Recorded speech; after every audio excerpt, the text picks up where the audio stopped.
Y'all see, we should be live. Check the shirt. Growing old is mandatory, growing up is optional. What is up, everyone? This is Harry the Big Dog with yet another episode of DJ Interview. I want to welcome everybody from the replay. I want to welcome everybody who's tuning in from YouTube, Twitter, Periscope. What else we got? Twitch and the other various outlets that we're going to. Tonight is going to be a little bit different. We're coming out with how you say a beginning.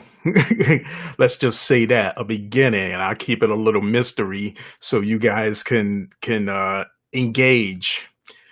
So we're going to get this thing started right now.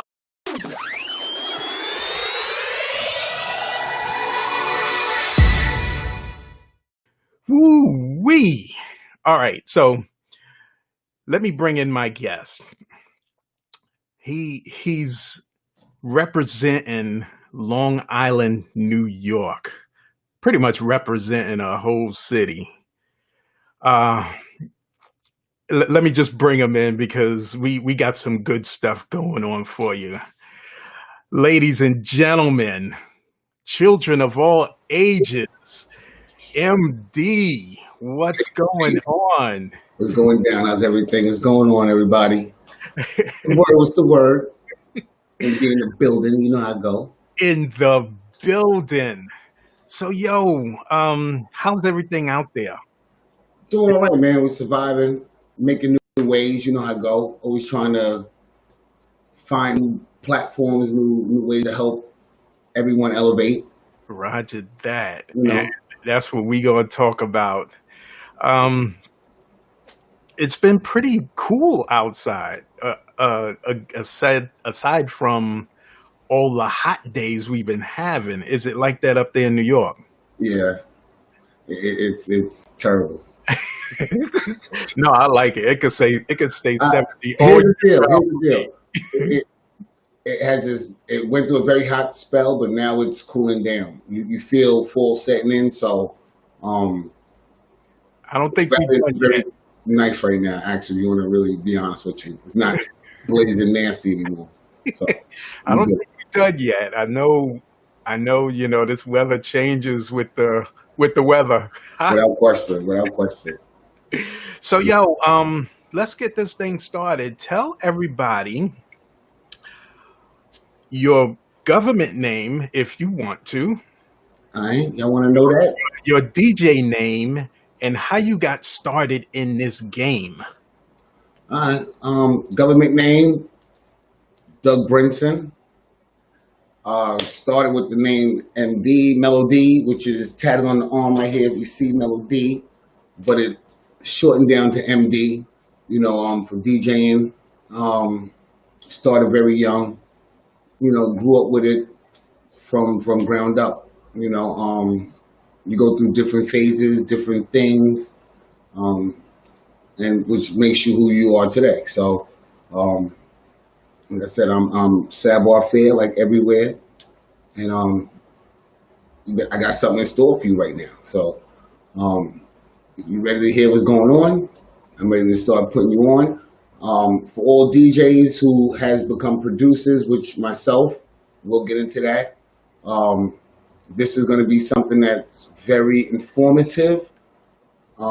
It's going to help a lot of producers create a lot of new income. It's going to help a lot of artists generate a lot of income and a lot of freedom. There's a lot of how would you say, there's a lot of glass ceilings in the music industry. Yeah. And someone has to break through that. And I think this will help out. Okay, cool. So let's start off with the DJ career. Yes, sir. When did you start DJing? Ooh. Where did you start DJing? And all did you? Can I be honest? Well, here's the deal. From being in Brooklyn, if everybody really wants to know how DJing started, it started with pause button, honestly. And I was a pause button master, but we're talking back in youngin' days. We're looking at honestly, Yeah. 7, 8 years old. This is before I even moved to Long Island. I moved to Long Island at 9 years old. So at 7, 8, I was pause button, songs like, oh man, the Dance to the Drummer's Beat. Yeah. Headhunters, those little break beats that use pause button to get your loop in so you could MC. From there it went to DJing from 8, 9 years old. 2 turntables, getting it in. That was the SB. I had the Technique SB1s. Wow. They had the SB1s, if I'm not mistaken, which were the belt ribbons, and then they had the direct drive ones. Classics. Come on, I'm telling you where it's at. But I favored the SB1s because it was more responsive when you let go of the record. Right. The direct ribbons used to always go and start up, slow, but so the belt drivens were more responsive. You feel what I'm saying? So you ended up with the belt drivens. From there, like I said, went into blending. My family, Mark Blake the Snake, shout you out, sir. Nice. He's a blend master. He was blending back when I was youngins. You feel what I'm saying? So now, before you go on, what years are we talking about? We're talking 79. You're old. 80, 81, But you was 82. But when I bring Mark Blake in the picture, it was about 82, 83, maybe around 84, because he was DJing. He had his club back then on Long Island, which was banging. Yeah. So, it's been that way. And then, I had my older brother who, was bringing it all back to the house. And I was, of course, soaking it in and mimicking everything on the turntables. And it just grew. It just kept growing and growing and growing. So for me, it started at a very, very early age for me to, develop quick into other things.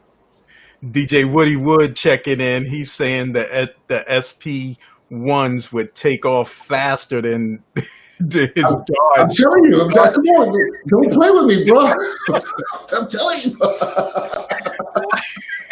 I'll tell you, the direct drives, they used to when you let them go, they used to be they start come on, man, I don't need that, bro. You know what I'm saying? So you gotta get the direct. As soon as you let it go, ping, it should just keep going. And then when you DJing Headhunters, Apache, you got that whole era of things, what was the other one? Johnny the Fox. What's that big beat? I got the big beat. You got all of them joints. You feel what I'm saying? So you DJing, you got them little clips. So you you got to rock it out. You feel? So, it's where it's at, man. So we're talking between 79 and 81. Now, how old DJ Woody Wood saying Billy Squier, big beat? I got the big beat. So, go ahead. When you're, and all of this is happening in Long Island, correct? Yes, indeed. 100%. Did you go anywhere else to Brooklyn, Queens? Mainly kind of stayed in the Long Island area. Long Island. Well, I wasn't old enough to travel like that. Okay. So, 90% of my soaking in was based upon Long Island. Like I said, it went from, me DJing at a young age, and then I got into, of course, underground hip hop. Right. Which led into underground radio. And from there, it went into, underground crews, and who are in the neighborhood that's rocking on the radios. A lot of people have gotten famous out of Long Island off the radios. Like one of the main shows I used to listen to was on WBAU Spectrum Radio. Yeah. Which is Chuck D, Spectrum City and all that. That's Chuck D and them now. Of course, Flavor Flav had his own show on there. Mr. Bill had his show. Right. Wild Man Steve had his show. Um, um, who my man Thaddeus had his show. Right. You know, we could go on and on. And Leaders of the New School used to run through there, which, you know, Dinko, Brown, Buster, they still run through there. And that's how they got their, you know, exposure to get started. Choice 5 MCs, which, you know, they're legendary. They ended up becoming Seriously Fine, which I think they was incorporated with Jam Master Jay. Wow. He went to go put them out like years ago. I can't think of the exact year, but I know Seriously Fine was incorporated with Jam Master Jay putting them out. This is, I think, way before Onyx, or maybe I don't know if it was around that same time or before, but I know it was sometime I think intertwined. Onyx came in the 90s. So it could have been around. It could have been around there, around that time too, because it was Seriously Fine. It's hard to really define when their era was, but it could have been around the time of Leaders of the New School. So don't quote me 100%, but Roger that. yeah. But I was around in all of that mix and all of that stuff. But you know, and then you start producing. You know, you start, like I said, from DJing. You start producing and from blending beats and hearing how new beats are created, and you know, you get that bug to want to create a beat. It's like natural, you know. And shout out to Mom Dukes, you know how I go. She went and helped me get my first drum machine, Nice. which was the Korg, the DDM 110. Y'all can look it up, old school. That taught me sequencing. Then I went and got the Roland TR 909. You know, the little silver Roland, which was Yeah. that was my little joint. To live organs and then overdubbing on cassettes and, you know, taking it from there, and then got into the digital era. No, sorry, wrong. Digital was wrong.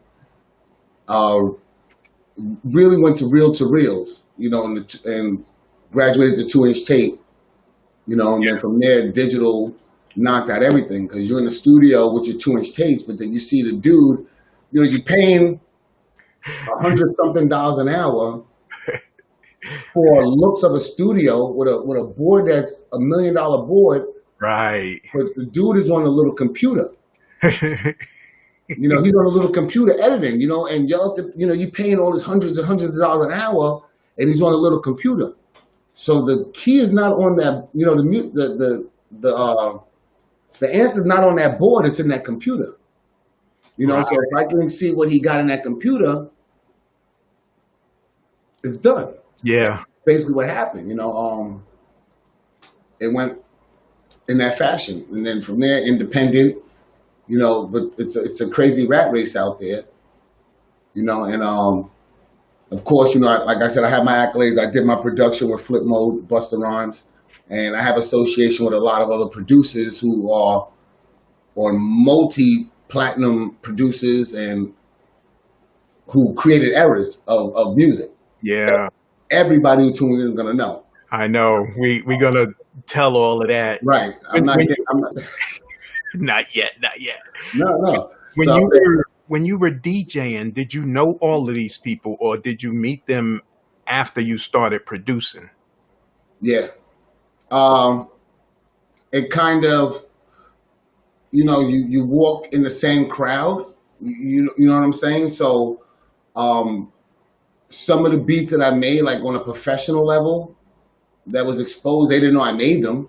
They liked them and picked them, and then it ended up going, you know, to a whole different platform that I wasn't even thinking of. And then a lot you just mesh with, you do collaboration together, and sometimes they don't go anywhere, sometimes they do, but I've probably dealt with everyone at one point in time. Nice. Something. And When- I'm a cook. You Right. know, I'm a cook. So you don't see me in front of the camera, but you hear me, you watch me, you know. we gonna show some stuff in a few minutes. But when you were DJing, did you go out of state, out of country? No, I wasn't at that level. Okay. So Um, it was mainly local. local. I was local fire. I'll tell you like this, and another DJ who I'll shout out, who still kills it to this day, and I was DJing back.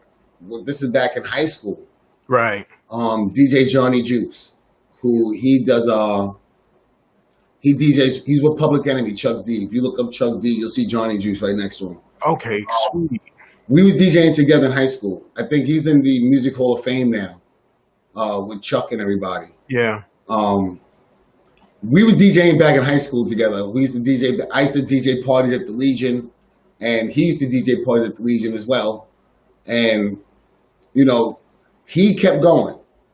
I veered off into production. Into the production. He produces as well too. Don't get it wrong. What year are we talking when you went into the production? Then I'm gonna give a couple of shout outs. Like before I was like full head in. Yeah. Uh, Because all the DJs kind of start off with yeah. DJ and then produce, making a beat it here. But when was that? And then when did you do your full transition We're looking at into that? Because that's going to be the bulk of the conversation. I mean, it's hard to say because even with the production, you had to scratch on the songs. Yeah. So the DJ, in essence, it was like a fader. You know, you know what I'm saying? It was like you slid right in. it was like a fader. As scratching went out, it kind of faded, and I just kept going into more original production. Right. So you figure really, and I don't want to give it too late. If we in 2020 of time frame, about 10, 12 years ago, so it's like when I officially really slowed down. Okay. But now I'm not going to tell you wrong, and I see you have those turntables in the back. I was in Sam Ash 2 days ago, and I was thinking about the Serato thing. Uh-huh. But I don't know if I can get with the little knobby knob stuff. You feel? I need the vinyls type setup, but the Serato now is like a knobby, like a little component thing. I don't know. I don't know. And I'm so used to producing now that I'm. It's like me jumping into a total different genre of what I do. Right. Type in the chat if MD should get into Serato or Virtual DJ or Record Box. Virtual DJ is cool. Virtual DJ is cool. We got Chris Gloss checking in. What's up, kid? We got international DJ Tommy Lee checking in. Yo, Tommy Lee, Canarsie, my DJ. Yo, Tommy Lee's from Canarsie. Shout you out, Tommy Lee. You know who the Princess are. This is my boy from the Bronx. Tommy Lee, is that Tommy Lee the DJ or no? Yeah. Oh, no, I'm thinking Tommy Allen. Okay, Tommy Allen. Tommy Allen. That's from WBLS. Yeah. That's my he's from Canarsie. We grew up in the same projects in Brooklyn together. For real. So let's start this whole hey Deborah Newton, what's up? DJ Howie D is checking in. So let's get to the bulk of this thing. You start producing, you're saying about 12, 13 years ago. Yes. Who are you rolling with now? And I know you're out there in Long Island. So who are you rolling with now? As far as what, team wise or back in the day when you first started producing, who did you produce for? I did Realms of Reality. Well, when I was producing and I did I went into the industry, did my industry accolades. I decided to venture and build my own house, as most people do. But I was doing this before it was even thought of. I had my company, Realms of Reality Music, which I went and picked 4 individuals to put out. A black dude, a white dude, a Spanish dude, and a black and white mixed. So it can cater to all spectrums of those who didn't listen to rap, to rap, wanted to give it a try. With that particular situation, of course, it became so famous that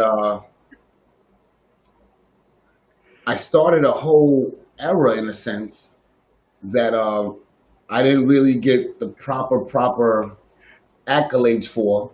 I'm not complaining, but let me show you what you're talking about. And DJ Woody Wood said, "Go with Serato." He stopped with all carrying 23 crates, but explain this right here. Oh, okay, okay. This video right here is me. I'm the man behind the camera. The artist that you see in the green hat is Nix. The artist in the black hat is ENJ. If you note the date, 2007. Yes, Uh, January. The date is in your bottom left-hand corner. Check the date and check the views. And let me give you some perspective on this, because YouTube was born in 2005. They got bought out by Google in 2006. This thing here happens in 2007. mm-hmm. So, this is just the beginning of Google YouTube. Yep. And look at those views, bro.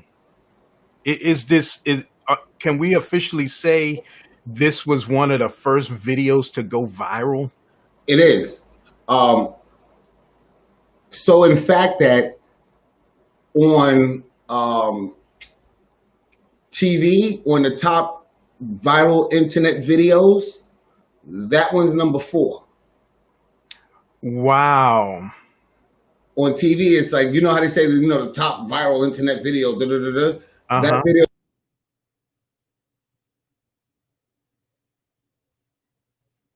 Hey, MD, we lost your sound. I apologize. Oh. Yeah, I apologize. Like I said, this was back before viral was viral, so they didn't really know how to handle it Yeah. when it hit their servers and all of that stuff. So the views that you see is not really representing what it is, because it was ripped from so many entities that I had to fight back for my copyright rights on it, because they didn't know, they had no idea that those laws were into play. Yeah. It was giving credit to other people.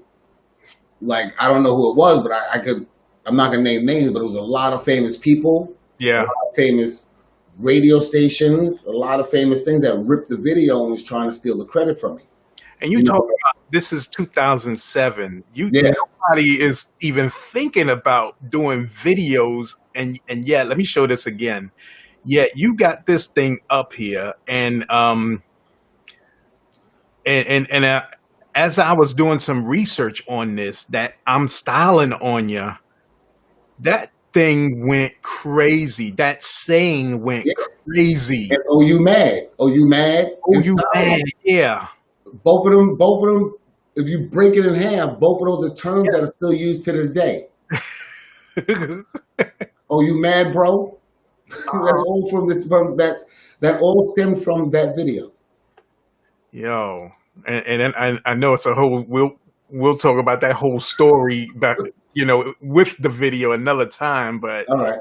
I'll probably leave a link after we do this interview so people can check the video out, because it's real raw, and nobody knows that's you in back of the camera filming all. Not at all. Like I said, it's I'm a cook. I'm a chef. You don't ever see the chef until you request to see him.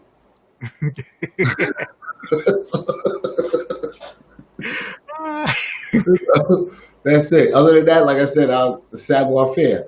I like to be a leader of things, and I like to be very innovative.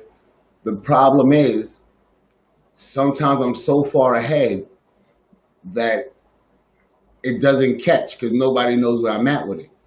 And by the time I say, oh, well, forget it, nobody's on to it, then everybody caught on, and it's flooded so much that now I can't even be seen anymore, because I'm like 1 in a million now. You feel what I'm saying? So, some of the stories you was telling me, bro, and you also had another show called the Underground, or Big Underground. Big Underground. Let me tell you, that was the first podcast type show. Yes. That was the first podcast. That was back in 2000 and what was that? That was around that time too. Yep. And It was around that time too. you call artists that we know about nowadays that wasn't signed or anything, Right. you know. I had signed and unsigned on there. Speak Uh, on a few of them. I had Mr. Cheeks. Mm-hmm. I had him on there a couple of times actually. Granddaddy IU, Dr. Dre from Ed Love and Dr. Dre. Mm-hmm. I was one of the first. We was one of the first ones to ever play Drake. We was one of the first ones to ever play B.O.B. There's so many lists of artists. We was very edgy and groundbreaking. Yeah. And not to sound funny, we was on pirate radio. So we was on pirate radio getting it in, and I didn't care, and we broadcasted on I think it was 88.3 FM. But what ended up happening was I wanted to show what we was doing, so I ended up bringing in the same camera that I used to film Knicks on, Mm-hmm. the same camera. Wow. I brought it to the radio station and set it up on a laptop. Okay. And at that time frame, it was what were we using? It was Blog TV. Okay. I think it was. I don't one of them, Blog TV something, and I started broadcasting the show on Blog TV. Right. And that was with Juggler's Life. If you look up on Facebook, Juggler's Life radio, I was the one that kind of like got them started up in broadcasting. Wow. And they're still doing it to this day on Facebook. If you go to Juggler's Life, ask them about MD. My Yeah. man. So, I kind of like try to leave a mark everywhere I go. Yeah. So, ladies and gentlemen, we are here with MD, and he's representing New York, and we're gonna explain, the one of the bigger reasons why we're here. It's a real grand opening for one of his businesses. So now you do those shows, the Big Underground. Mm-hmm. We're doing.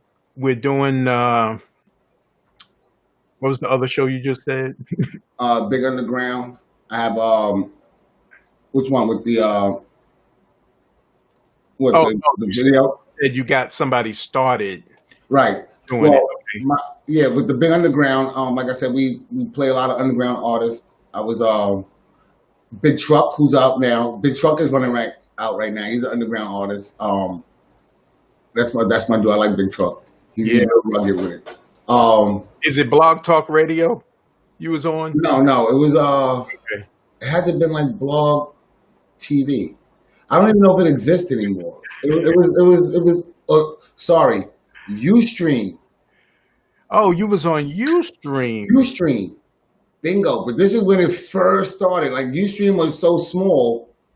Like everything kind of started in 2006-05. Right. So as it started, I picked it up and I was actually maxing it out back then. You was going with it. Yeah, I was heads in. But like I said, not everybody was running around with cell phones. Not everyone was sitting at their computers like they are now. It was a total different mind frame back then. I was posting up on iTunes and all of that back in 2005 and 6 before anybody was even thinking about it. Everybody still running around passing out CDs. I'm on iTunes. And I'm like, well, I'm on iTunes, but no one has phones. No one's connected to iTunes. Like I'm in a land that's like no one's in. Yeah. But years later, they want to rush it and I'm flooded. Right. You flooded, and nobody know who you are. Right. So this is how it goes. Which brings us to what happens this whole time frame. Yeah. From DJing to producing, I've been making beats and been making hundreds and hundreds and probably thousands of beats within this time frame. Yeah. Doing songs with everyone.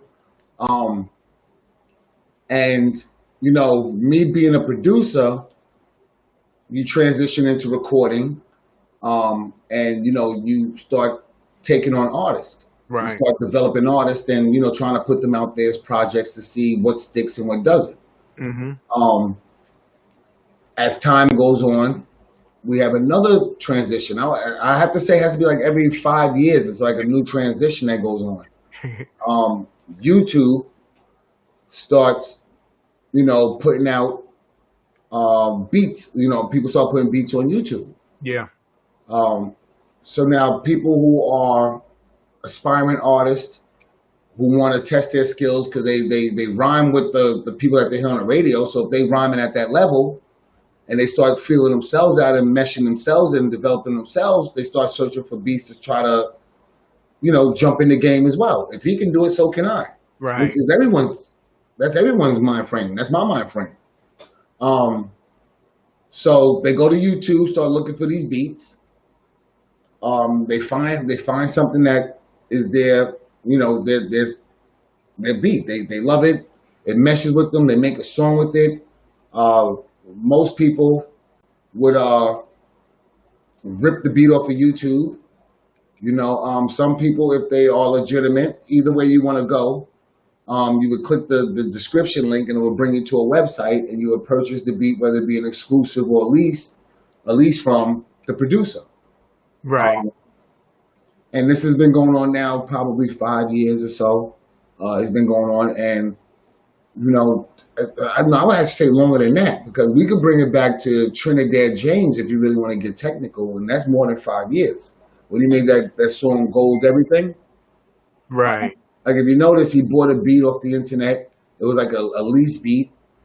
The beat blew up, and the next thing you know, Mm. he sued. They're coming at him. Mm. They got everyone coming at him like vultures left and right. He don't know what to do. Yeah. And next thing you know, he's sunk. It's time and time again. It happens over and over and over and over. And it's been going on to where even I'm caught up into it. And me Right. being a producer, okay, this is the trend, so let me jump on the trend. And let me get a piece of the pie. But once again, it's politics, and no matter what you do, it's politics. Yeah. You go to certain websites, like I said, you go to YouTube, you're searching beats, you pop on a website. Well, number one, the YouTube beat probably got 200,000 views. Even if it got 1,000 views, even if it got 100 views, that's 100 views too many. I look at that as 100 rips. And I look at that as 100 songs that's out there before I even found the beat. So, wait, So before you keep going, explain to the audience, about these beats being on YouTube and people snatching them and then recording over it and the type of trouble they could possibly get into. well, you're setting yourself up for a total failure, number one, because it's not yours. The beats are coded. But let me tell you something that's even more crazier. Some people feel that if they make a song and it's good enough and they make money, let them sue me. I can afford to pay it. And that's the wrong mentality. Mm. That's like really going backwards with it. You should be able to prosper unlimited. It's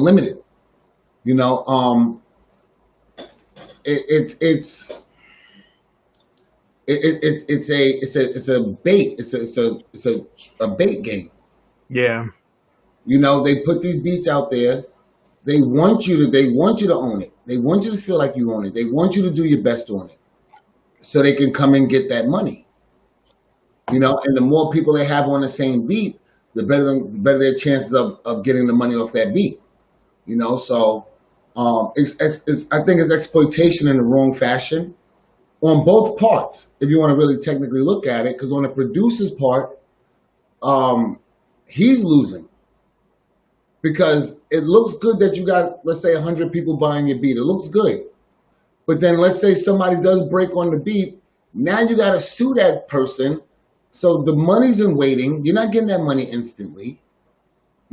So Mm-hmm. Look at what Tanoa's saying. She's like, the copyright law says it has to be changed at least 10%, and people take advantage of that. And, It that's when they're grabbing a beat and you change it slightly so it's not the original beat anymore. right. They still don't give credit to whoever created the beat. But that's if you're doing a remake. Like if I'm doing a remake, like what Pharrell did to Marvin Gaye with that song. Was it Pharrell and that? Who's that? Pharrell and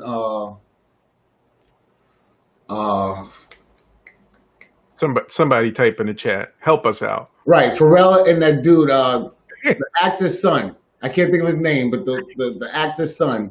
They did a song that sounded like Marvin Gaye's song, and it came up in court as like an infringement type of deal. Hmm. That's a different type of deal. That's if you're remaking it. But my copyright meaning as the producer owns that beat, and me as an artist who doesn't know the producer takes the beat. Or, in a sense, you as an artist and me as an artist, we both have the same beat, but who actually owns the beat? The right Robin beat. Thicke. Robin Thicke. There you go. Bingo. Thank you. Thank you to Noah. Thank you, DJ Howie D. Thank you. So he knows where I'm at with it. So he knows where I'm at with it. Shout you out, sir. Right. So, He's 100% correct. so now let's get to your fix for this. Now today is a breakout day for your business. Right. We're going to explain it. We're going to bring in one of your people that has a part of it too, and I'm going to open up in my other screen and show people a little of the site. All right. Now I'm going to tell you, this particular situation or idea popped into my head because, like I said, I'm a producer as well. You caught up in giving away 9 beats for free or selling your beats at such a low rate. I think it's really watering down the value of your work. Like I said, there's websites that's taking real big advantage of the artist and of the producer. You work very hard, you should be rewarded for it. So basically, I came up with a solution that I hope would help everybody, producers and artists, basically, come together on a platform, and be able to, exchange information, build relationships, and be able to prosper, without having to worry about lawsuits, anything coming back to haunt you later on. Right. If one artist finds a producer and he makes $1 million, he can use that same producer again and make another $1 million. Mm-hmm. Or if he finds 4 other producers and makes his whole album, let's say he does 20 songs on an album and he has 10 different producers and he took 2 beats from each producer. Yeah. He can exploit it freely, make as much as he wants, and like I said, and doesn't have to worry about being sued.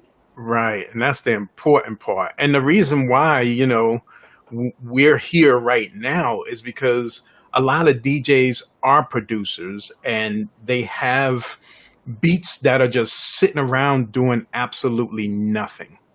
100%. So your platform is going to give them that stage. It reignites every single producer. It reignites every single producer. All of the beats that you have in your computer that's sitting there, it becomes money. And I don't want to sound funny, it becomes money. Right. You auction, it's auction my beats, auctionmybeats.com. Right. You auction off your beats. Whatever, there's no really set price point. It's whatever you want to set your auction at. As far as bid increments, is whatever you want to set your bid increments at. It's basically an automated website. You create your auction. When the bidder wins, everything's automatic. They get a win badge with the particular auction with the download, so they can download the beat with the contract, Right. the producer gets it as well. So everyone has a copy of what's going on. Right. So Everything's, go ahead. let's bring in one of your partners, supporters, Buddha. What's up, kid? What's going on, man? How y'all doing? I'm chilling. So, we're talking about the Auction My Beats. Can first give us 5 minutes of your time to explain, who you are, what a little bit of what you've done, and then talk about how you got mixed up in this Auction My Beats thing. All right. Well, I mean, my name is Buddha. I'm 1/7 of the famous Producers Coalition. We've done music for countless artists. We've sold over 30 million records as a collective. I'm probably most known for my partner and I, Shamello. We did Put Your Hands Where My Eyes Can See for Busta Rhymes. We also did P.D. Pablo. We executive produced P.D. Pablo's first album, Diary of a Sinner. We've worked with quite a few different artists, Mobb Deep, Destiny's Child, God Rest Prodigy, Destiny's Child, Sticky Fingers. We were instrumental in Sticky getting his solo deal with Universal. We've worked with quite a few people, and we continue to work diligently and strong. We're very, very big advocates of producers being able to hold on to their rights and being able to get the music out there. That's why when MD, we go back a long way. We go back a long ways, and when he called, out of the blue one night, I get a instant message. He's like, "Yo, you talk." Like, of course I can talk. Of course, yeah. You know what I mean? Because I mean, he don't call me for nonsense. So so when he hit me up, I was like, okay, yeah, let's talk. And we got on, and he pitched me the idea of Auction My Beats. And what's crazy about it is I had partners that was always, saying, hey man, we should lease beats. And I'm definitely never been a fan of leasing beats. Because realistically, how does that really work? How do you lease a beat to somebody and they do a record, and that record, how do you do that? Like it doesn't really make sense to me. Like there's too much confusion and too much undotted I's and uncrossed T's in that. You know what I mean? So when he said Auction My Beats and saying that that explains to me the way that the whole platform was going to work. Yeah, I was like, shh. That's a no-brainer. I was like that old music seminar used to happen back then. How can I be down? I was like, right. how can I be down? Yeah, and he's like, yo. So we started talking. I'm always, one of those that's always trying to say, okay, well, let's troubleshoot this here now. Yeah.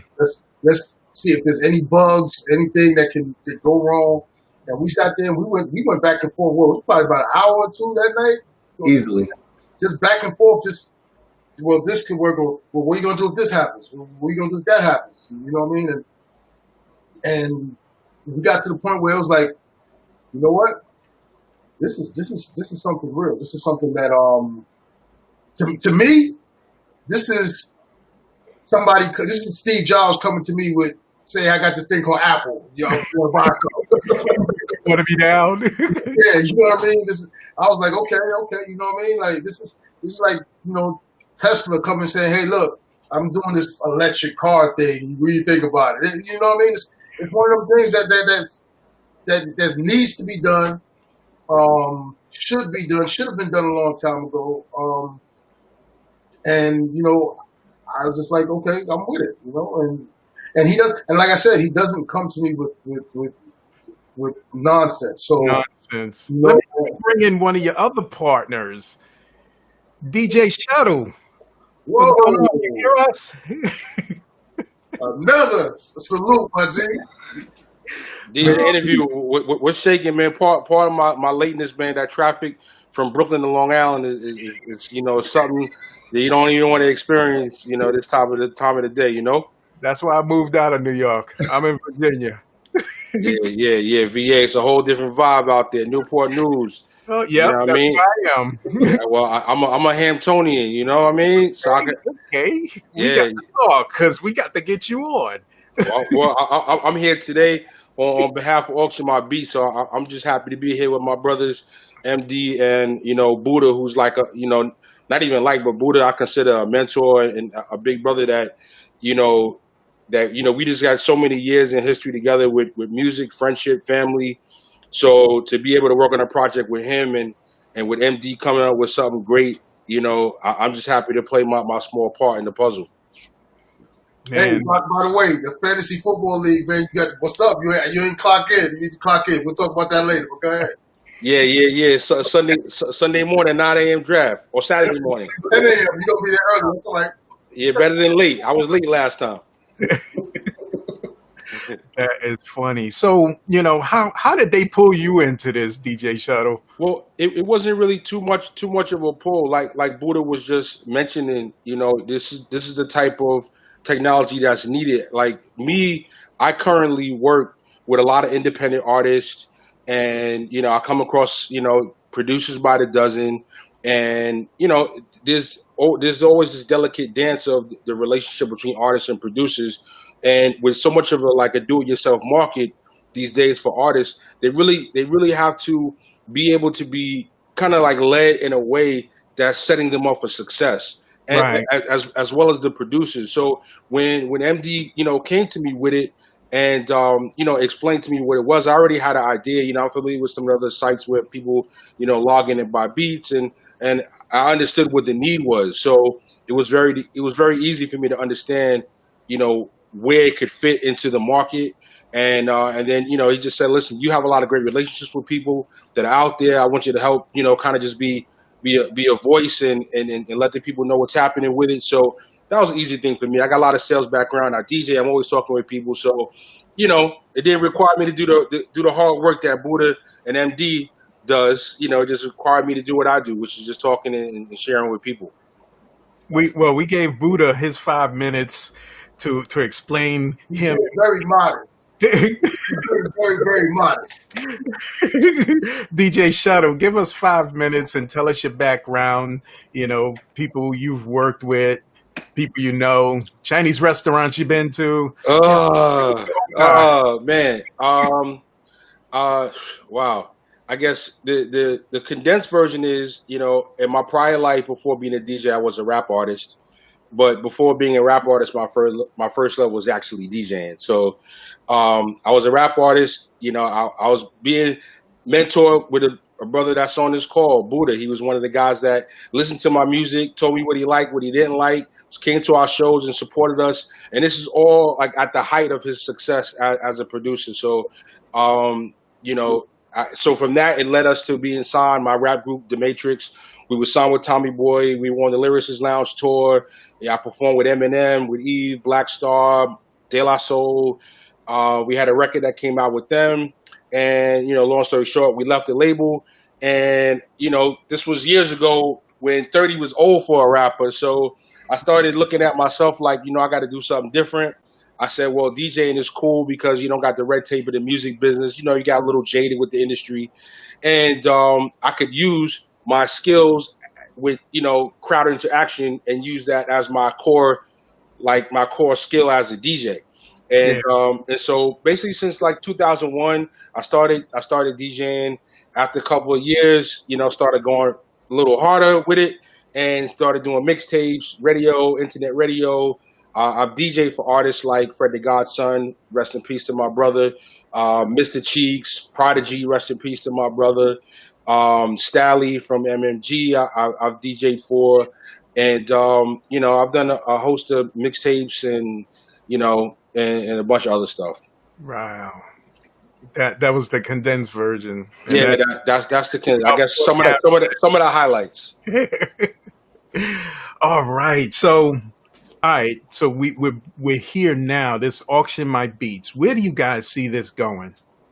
If I may, Yes, sir. one of the things that I like the most about the whole Auction My Beats thing is because a lot of people don't realize that there's many ways that you can get paid off of a record, that you can get paid, period, making music, and it's kind of educational in a way because these guys that are out there that are just leasing their beats with no strings attached and all that stuff, you're missing out on a lot. There's a lot of ways. I mean, I got records that I get paid for. Matter of fact, I'm expecting to check any minute now. Any minute now, right? I got records that I get paid for from years back. You know what I'm saying?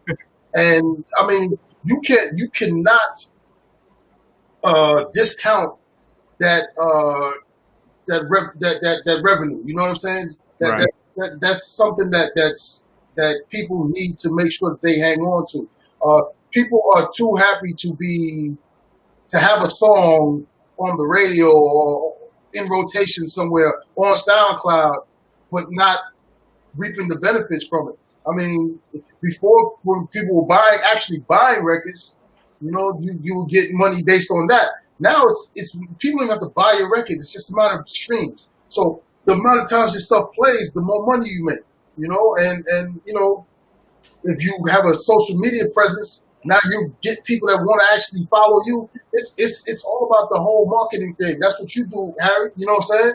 That whole marketing thing is very, very important. So there's so many ways that with Shuttle as a DJ, myself as a producer, yourself as a marketer, that can actually help these people bring their hobby to the bank. You know what I mean? Like, it doesn't. Passion into a profit. I'm sorry?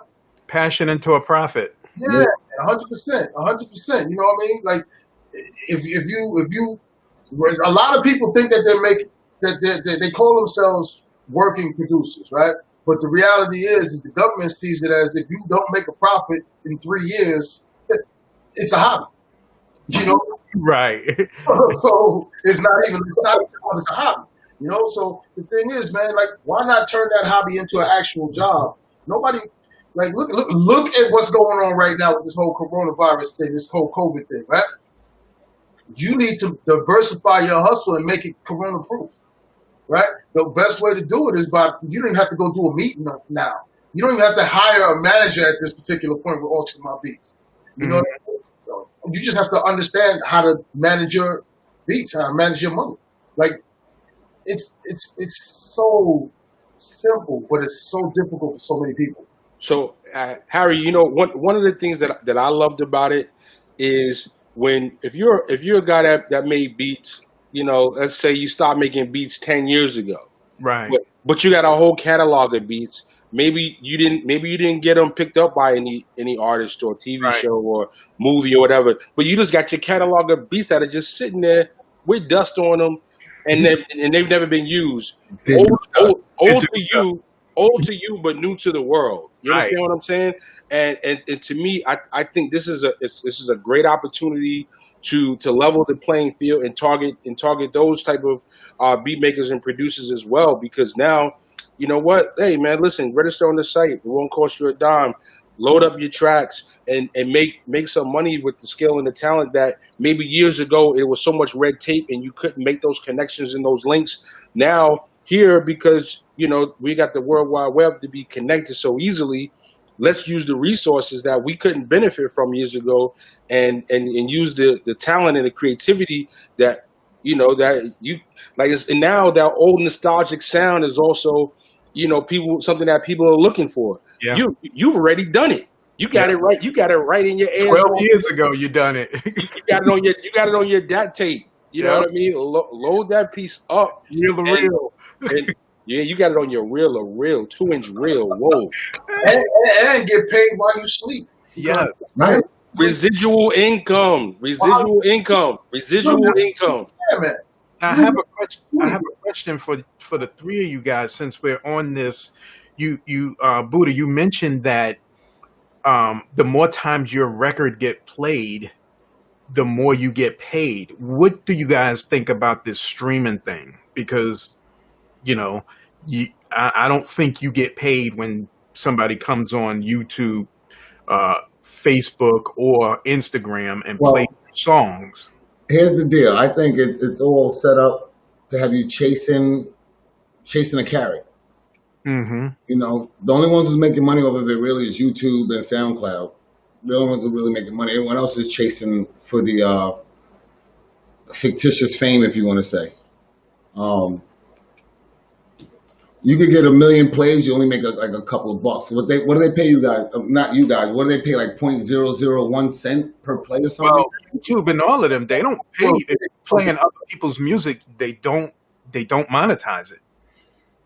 Streams are a little bit difficult for the average person, because with a record you can say, okay, this record sold this many times, blah blah blah. Stream is a little bit more difficult. You got to kind of find out where it's being played, so you got to kind of know the whole market and understand. So it's educational in the fact that you actually have to pay attention to certain things to see where your stuff is going. But I mean, if this is what you want to do, who does something that they don't study? Like, it doesn't make sense. Like, you should study anything that you plan on doing. You should study it. You should understand how it works. Like, other than that, it's foolish. It doesn't make any sense. MD made a very, very good point. You know, with this whole Ultra My Beast thing, it's something it's a no-brainer.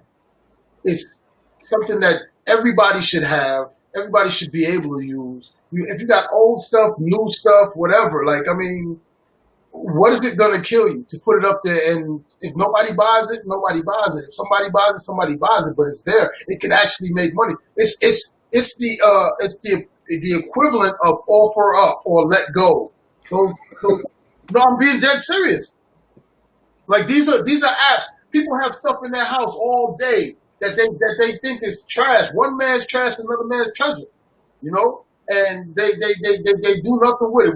When the people came up with offer up and let go, you can just put your old TV on the internet, and next thing you know, somebody buys it, and that's $50 that you wasn't even thinking about. This thing was, you were ready to throw it out. Now you got $50. You know? I'm just saying. It only You makes dead on. it only makes sense. You dead on. It only makes dollars. Yes, sir. You dead on. So I mean, you know, to MD's point, the streaming numbers are not very high. You know, to get to your question, the streaming numbers are not very high, but still, you want to get whatever you can get from it. So, you know, you do want to have the paperwork set up with ultramybeast.com when you purchase a beat from the producer, so that you are set up to get that residual income from the streams. Equally, you can also get the exclusive rights to the track, which is, to me, something, you know, I heard you guys talking about when I first jumped in, and I can't reinforce that enough, because, you know, in case you guys don't know the story, Bobby Shmurda, Hot Negro record, that record was a track that Lloyd Banks actually already had a song to. That was out. But he didn't have the exclusive rights to the track. You can look it up. You can look it up. Lloyd Banks called Jackpot. And you know, he didn't have the exclusive rights to the track. Bobby Shmurda came with it, and I was like, yo, I know this beat. It was a mixtape record. He didn't have it. He just got it offline. Didn't pay for it. Dude, you know what's crazy about that?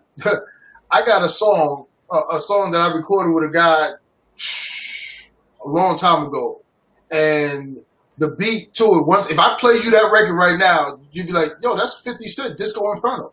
But we had the beat way before 50 did. Mm-hmm. Like that happens all the time. What you call it? Just Blaze did Boy for Cameron, right? Yeah. Cameron, if you don't know the story, Cameron took that beat and did the record and gave it was a record before Just Blaze even though Cameron was on the record. Wow. Yeah, it was on the radio before Just Blaze even knew it. Like, he came in the studio, he heard the beat, and he recorded it and took it to Angie Martinez or something like that. And it was on like the next day. Wow. Yeah. Deep. You plugged No, it. no track out, no nothing. Yeah. You feel me? You feel me? No track out, no nothing. And that's another good thing about this whole auction my beats thing. It's like you have different ways. You can submit it as an MP3. You can submit it as a full tracked out song. And there's no limit to how you price what you do. You know, like some of these things, you can price it for whatever you want. And there's, what are there, 4 different type of auctions, right?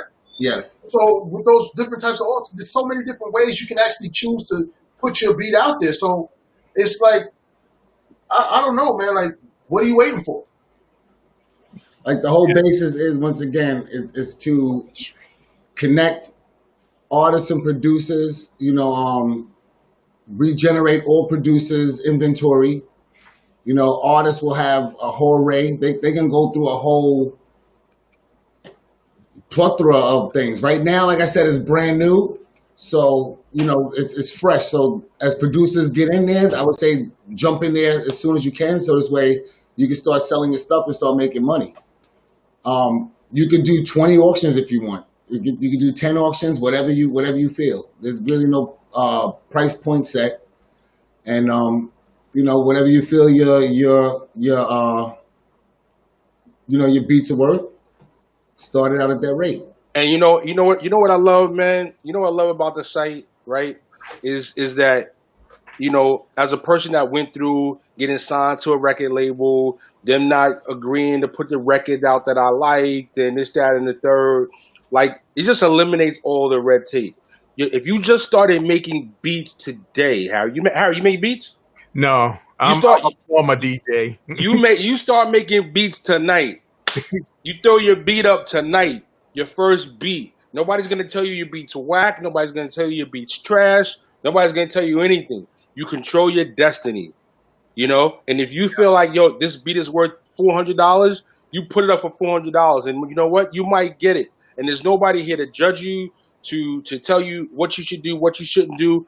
We'll give you some, you know, best practices. We'll give you a little, you know, this is what we recommend, kind of, you know, that kind of thing. But ultimately, you know, you control your hand, and that's where the music industry is at, where people are empowered to do things for themselves the way they want to do it, the way they feel like it should be done. Now, you know, they may bump, they may fall, you know, they may put it up for $800 and then maybe they don't get any sales, but you know what? They can learn that way, you know, and They'll find a sweet spot. Yeah, they'll find a sweet spot, and ultimately, you know, we'll be adding tutorials to the site, and, you know, interviews with producers, and, you know, and things like that, so they can hear firsthand, you know, how it's working with producers and artists and things like that too. But where do we see the site going? I didn't forget that question. Yes.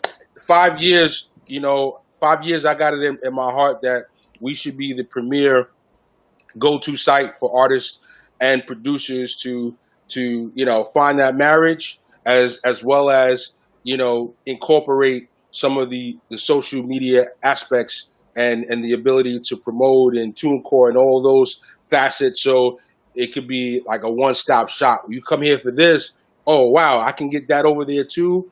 Great, I need that. You know what I mean? So you know, we're just looking forward to be a hub basically for a producer and artist, and, you know, provide information, content related to the industry. So it'll just be a spot where you just need to go to for anything music related. Correct. It's crazy. We keep talking producer and artist. Labels can come to the spot. Absolutely. Management can come to the site. Yeah, consultants.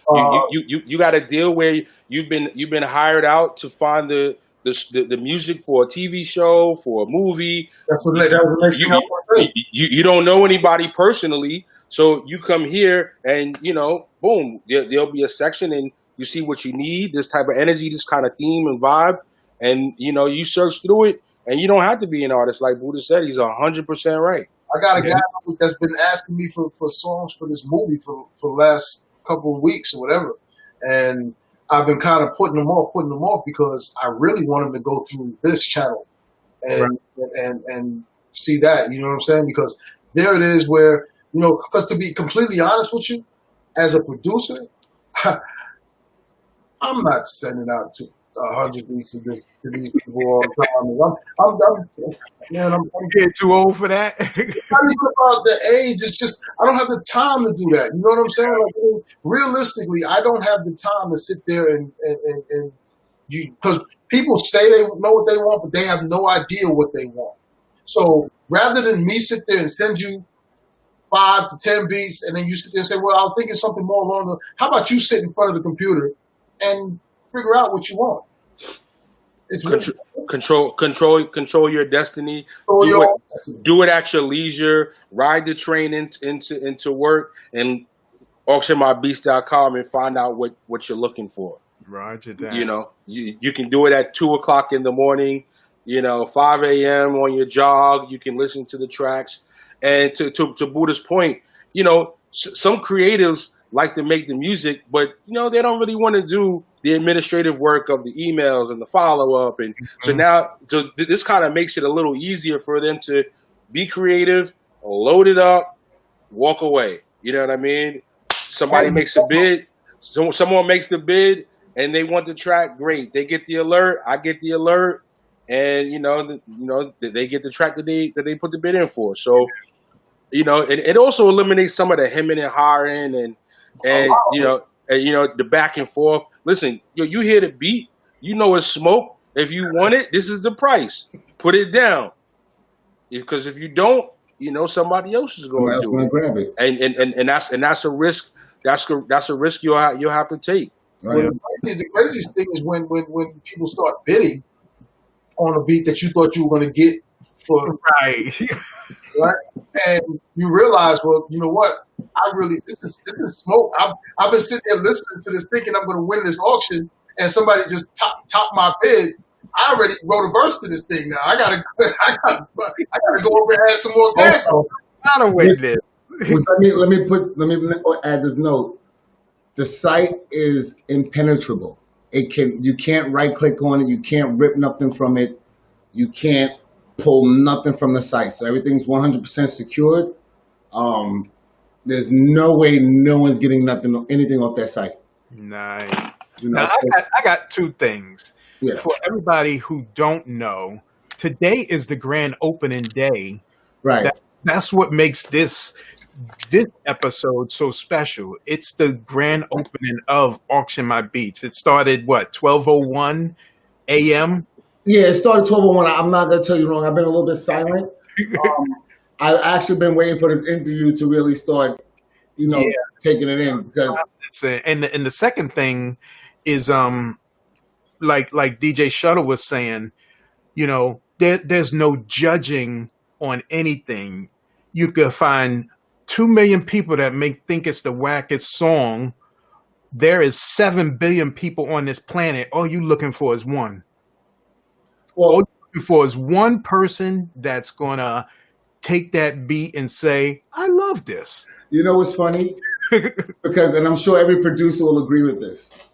You have an MC sitting, at your studio. They want to hear beats. You're running through beats. Of course, you're going to pick the ones that you like first. That think that they're going to take to it, and they'll be like, "Nah, next." And you'll go to one that you don't think is too crazy. It's like, let me put this one on, and then we're sick over it.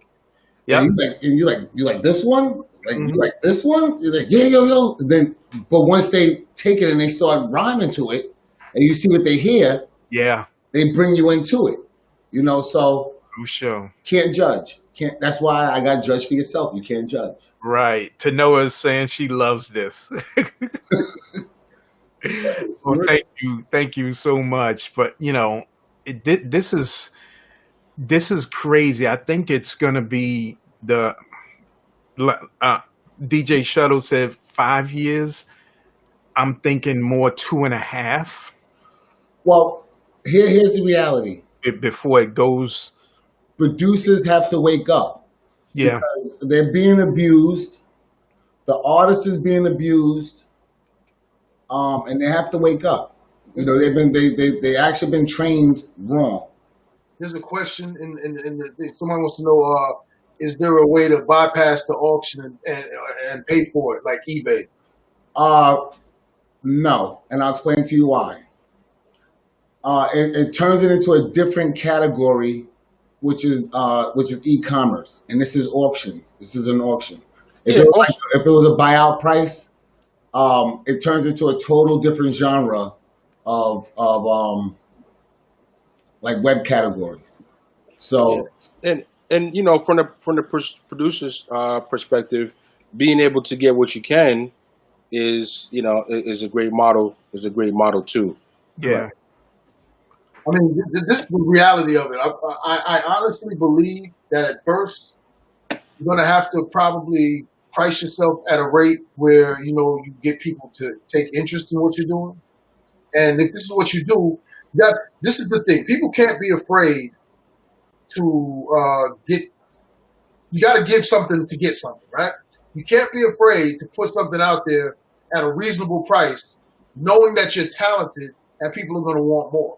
Yeah. Like, I happen to believe in myself. I mean, I don't know about you guys. I believe in myself. So anything that I do, I'm fully confident that I can duplicate it, not necessarily verbatim or exact replica, but talent-wise. So if I do something that somebody says is great, I believe that the next thing that I do is going to be greater.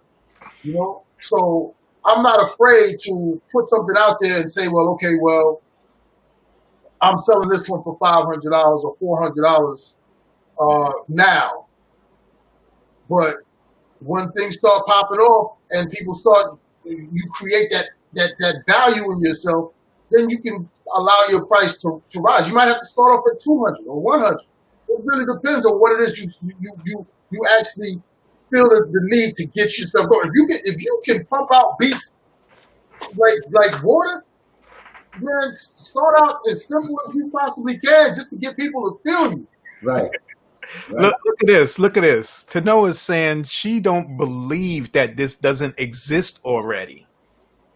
Like I said, And MD, you know, and mind you guys, I've only known him for a couple of weeks now.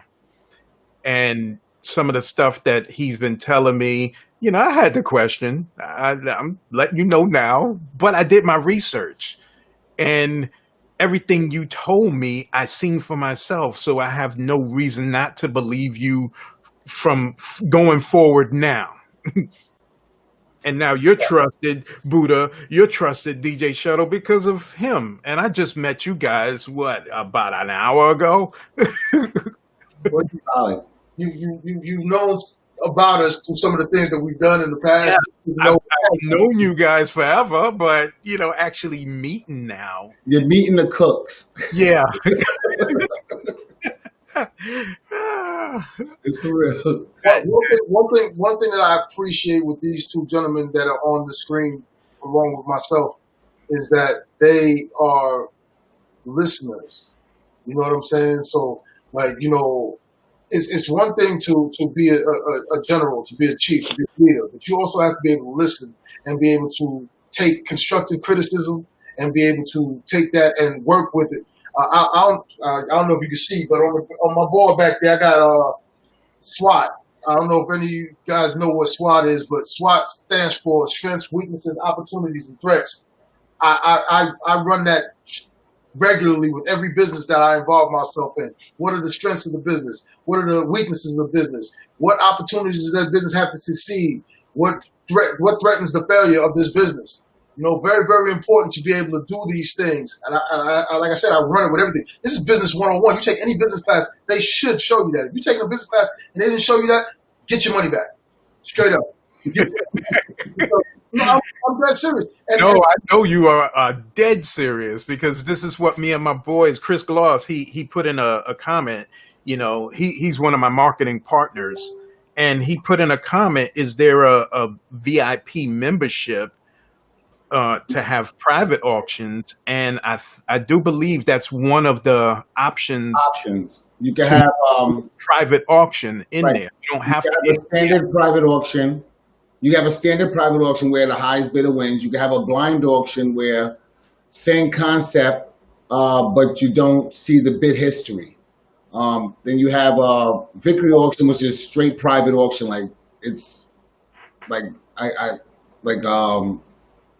you don't know who you're bidding against, no bidding history. It's 100% private. And then you have the one last one, which I can't think of offhand, I apologize, but I don't think too many are going to use it because it's actually who bids the lowest wins it. So, but I have it there just because you never know. Somebody may want to play with it because I'm most likely I'm going to play with it. If you go down to auction rules, go to auction rules. Right there. Those are all the different type of auctions that are in there, and it breaks down each category, the rules of each one. So whichever one you choose to do, you could do each one. Or if you like blinds, you can stay in the blinds. If you like the victories, you can stay in the victories, uniques, whichever one you prefer. Is your option. They're all there. And you don't have to be a VIP to do that. No VIP. Also, too, Harry, I mean, this is day one. Yeah. Right? So there's so much room for this thing to grow. I mean, and expand upon. You know what I mean? So just understand that the sky's the limit for this thing. There's no right now. What do you do with the game with no rules? You just, you know what I mean? You just expand upon it, right? You know what I mean? Yeah. There's so many different directions that this thing can go. For real. It's limitless. The imagination of what it can become. So it's really just watch that. It's just going to continue to grow. You know what I'm saying? It's going to continue to grow. It's going to continue to expand. It's going to continue to mesmerize. Like I have this thing where I say to myself, like, did I amaze myself today? It's very, very important that we don't just strive to be regular, to just, okay, yeah, I did that, or I did that yesterday, or I've done that before. The thing you want to do in order to continue to strive is to be better than you were the day before. Correct. And that's what the potential of this thing is. The potential of this is that it can be better than it is. It's definitely going to be better than today because today's day one. And it's limitless potential. Oh yeah. And Harry, I to Buddha's point, you hear a lot of people say same day, same ish. I don't live by that mantra. When people say that to me, I say, nah, not me. New day, new things. You know what I mean? And and as far as what the site goes, like Buddha said, it's day one. There's so many possibilities, and I actually, in addition to being a DJ, when I take off my cape, I work for a tech company. So, I know firsthand from a day-to-day basis, that when you have the first release, there's going to be feedback, there's going to be suggestions, things will come up as you get more people using the site. So, clearly it's not going to be a finished product. So, if we get feedback from the users, I mean, of course, we want to take that feedback in, and we want to be customer friendly and make sure that our customers and clients know that their voices are being heard.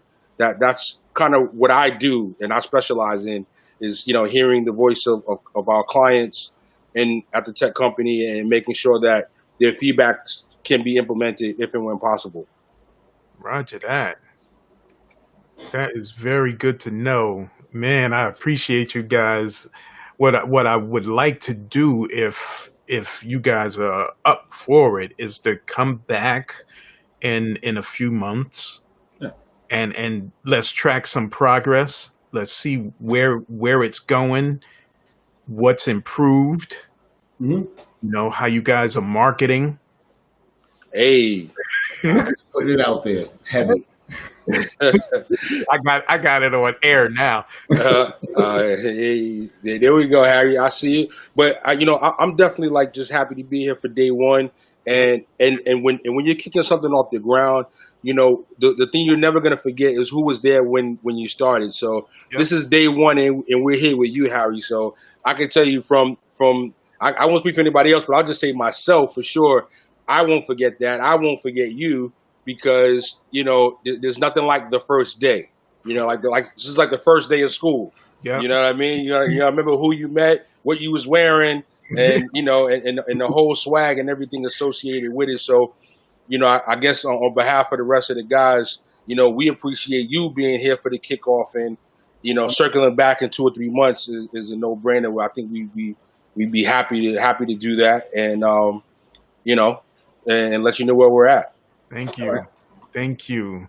Do you Definitely. guys have anything else that you want to add? We could start wrapping this thing up now. Join the site. Yes. Join the site. Yeah. If I see you out there, I see you keep you hot in the comment. I need if you make beats, join the site. I need to see you upload something. And it- To join. Join the site. Tell a friend. Yeah, everybody raps or makes beats these days. So even if you're not that person, chances are you know someone that does. Maybe your niece or your nephew, maybe your little cousin, JJ, Ray. You know what I mean? They making beats and they rapping. AuctionMyBeats.com. This is a great way. This is a great way for you to kick off your career. If you're a novice to making songs and you want some place where you can get tracks and you don't know where to start, this is equally some place where if you're a seasoned professional to have your beats out here as well. If you're retired or semi-retired and you got a stash, again, AuctionMyBeats.com. Just be sure to check out the site, man, and stick with us. Give it an opportunity, give it a chance, and we think you're going to be very happy with the product. Yeah. This is Also, how easy it is to register. just to let you know as well, we're affiliated with Lander as well. So as far as mastering and distribution, that's all right with that one click on the page. I've been with Lander since day one. So they had no problems with affiliating with me. Explain to the audience what Lander is. It's a mastering, website where they master your songs for you. They also do the option if you choose to do digital distribution as well. But like I said, I have a relationship with them. Actually, I have a conference meeting with them coming up like within the next couple of days. So, but I plan on taking it much more in depth with Lander. I want to take it much more in depth with them. Now, why would somebody have to do the mastering? Mastering just basically finalizes the sound, polishes the sound. If Um, you go don't, ahead. a lot of people think that they just get a song mixed and it's ready to go, right? Mastering prepares your music or your song or your audio for the different platforms. So radio, TV, there's a certain industry standard sound that you have to have Right. for those mediums, and mastering gets it ready for that. So, a lot of people talk about, I'm about to go get my song mixed and mastered down. Like, they have no clue what they're saying, but they know that that's what they're supposed to do. I have people come to me all the time. You gonna mix and master my song? Well, technically I mix, I don't master, but I have people that do master. You know what I'm saying? So there's a big difference. Yeah. Again, back to the educator. This is very, very important for this site because I believe this site is going to have people learn a lot more about what it is that they're trying to accomplish as a goal at the end of the day with their product. People say they want to do something until they know what they have to do. Right. Like I said, if they have any questions, any concerns, they can always email. Very responsive. They can call the number there. Very responsive. Like I said, we're there. I'm there. We're there. It's for the producers, for the artists to come together and make unlimited.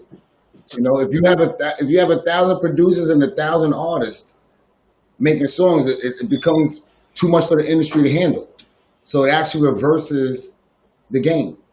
You have more independents out there than signed, so now the labels are going to start chasing the independents. So it's basically really giving power to the independents at this point. Yeah. So just quickly, Harry, someone asked it, is that why people fight for their masters? And I don't think that's why people fight for their masters.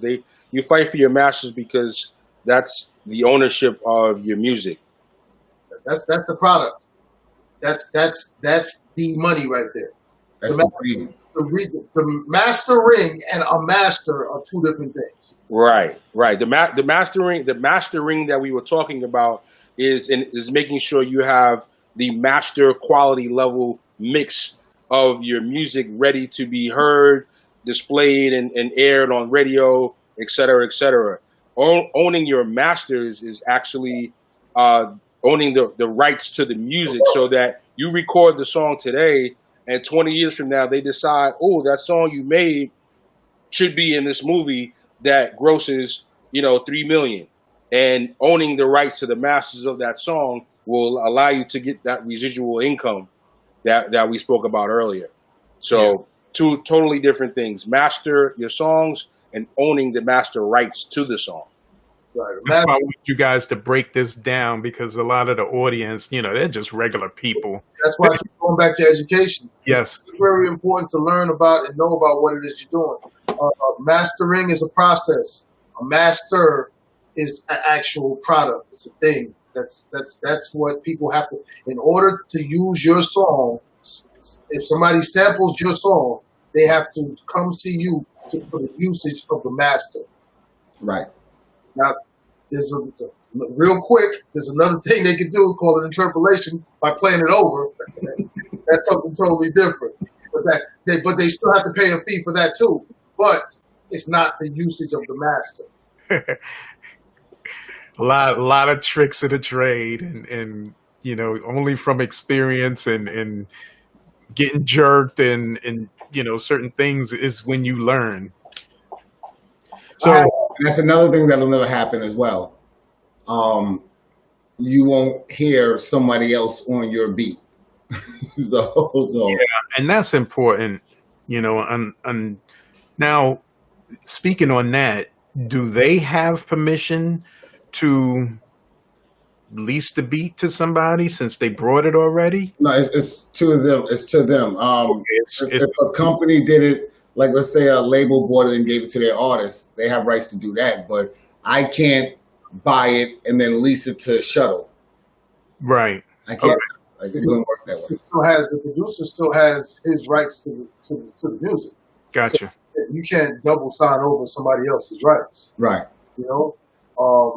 That ain't right. It's not, but somebody's gonna do it. You all already know that. People gonna try, but at the end of the day, the goal is to protect the artist and protect the producer. Right. You understand? So, there's things that you can do and things that you can't. People are always going to try to do whatever. If I give you a banana today, you're going to try to sell it to somebody else or something else. You know what I mean? People going to do what they do. Right. Yeah. But this should give them both most freedom to be able to function fully and, prosper as much as they can off of their hard work. Right. So, I thank you guys for coming on. I am wishing you much success. You guys, much success.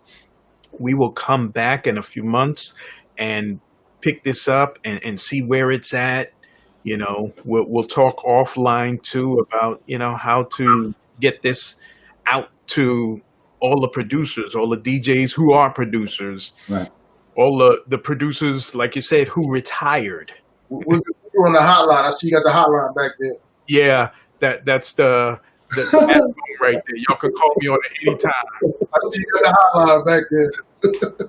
Or, matter of fact, I could call y'all on the rotary. Oh, no! I could definitely hit you up.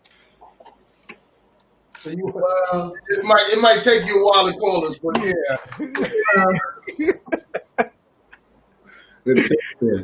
Oh, man. But thank you guys so much for coming on. Yes, sir. If you hold on a second, let me close this out, and we'll speak soon.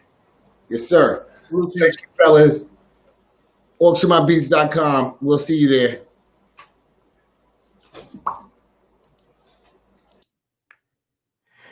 So, once again, this is Harry the Big Dog with another DJ interview. We heard from DM, we heard from Buddha, and we heard from DJ Shuttle about their new project, Auction My Beats. So go there. It's auctionmybeats.com. Go register for a free account. We will see you next Tuesday, as always, 8-ish Eastern Time.